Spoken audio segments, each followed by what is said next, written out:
కిరాక్ ఆర్పి, crack ఆర్పి. ఈ crack ఆర్పి గడు బొత్స గారి గురించి మాట్లాడుతున్నాడు. ఆయన శాసన మండలిలో అడిగిన ప్రశ్న, నీకు దమ్ముంటే, నీ నాయకులకు దమ్ముంటే దానికి సమాధానం చెప్పాలి.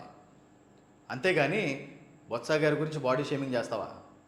నువ్వెంత, నీ స్థాయి ఎంత? మేమందరం చూస్తే నువ్వు ఒక ఆర్టిస్టు అయ్యావు. ఈడెవడో పిచ్చి గొంతులు ఎత్తనాడు, పిచ్చేసలు ఎత్తనాడు, తొర్ర పల్లుడు అని మేము ఎప్పుడైనా మాట్లాడామా?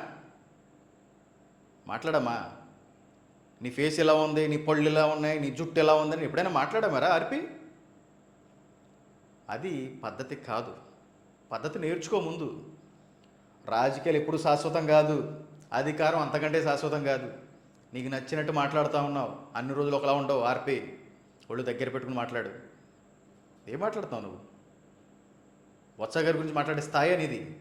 ఆయన ఎడంకాలు చెప్పుకున్న దుమ్ము కూడా వాల్యూ చేయవు నువ్వు. తెలుసుకో ఆయన గురించి ముందు.